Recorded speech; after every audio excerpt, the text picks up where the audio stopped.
সালাম আলাইকুম ভিউয়ার্স। আজকে আমরা দেখব কি করে একটা panel electrical panel thermal scanning করতে হয় এবং রিপোর্ট জেনারেট করতে হয়।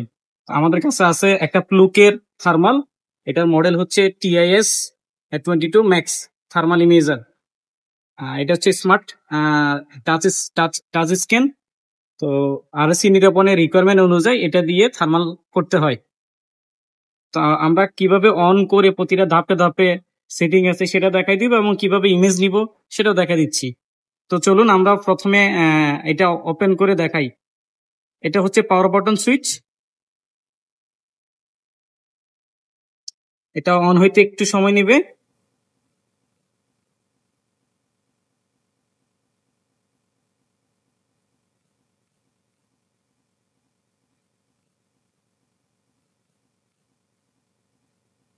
অন হওয়ার পরে কিছু সেটিং আছে, এখানে একটা জাস্ট আমরা টাচ করব, টাচ করার পরে কিছু সেটিং দেখে নিব। যেমন এখানে এটাতে এই অপশনে যখন আসবো আইআর ফিউশন, এটা আসলে আইআর ফিউশনটা 100% রাখা ভালো, ক্ষেত্র বিশেষে সেটা ভিজিবিলিটির জন্য কমাইতে হয়। তো আমরা এটা 100% রেখে করব, 100% নিয়ে গেলাম। আর ডেট টাইমটা ঠিক আছে কিনা সেটা আমরা এই অপশনে যাব, সেটিং এ যাব, গিয়ে দেখবো যে ডেট টাইমটা ওকে কিনা। হুম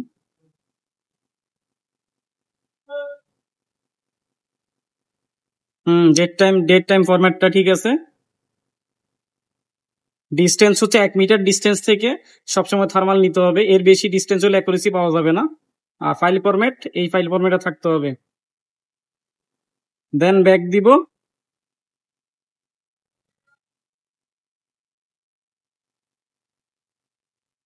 তারপরে আমরা যেখানের যে অংশটা থার্মাল করব সেটা ক্যাপশনটার ক্যাপচার করে নিব, নিয়ে সেভ দিব। তারপরে এই অংশটার আরেকটা ছবি নিব। এটা আইয়ের ফিকশনটা যদি আমরা একটু কমাই তাহলে হয়তো ক্লিয়ার দেখা যাবে। 75% রাখি, তাহলে একটু ক্লিয়ারলি বোঝা যাবে। দেন সেভ দিব। দেন বাকি প্রসেসটা হচ্ছে মেমোরি কার্ড থেকে পিসিতে ট্রান্সফার করতে হবে। ট্রান্সফার করে কিভাবে রিপোর্ট জেনারেট করা হয় সেটা আমরা একসাথে অ্যাড করে দেখাই দিব পরবর্তী অংশ। মেমোরি কার্ডে গিয়ে আমরা ছবিগুলো উঠছে কিনা সেটা চেক করার জন্য এই মেমোরি অপশনে যাব।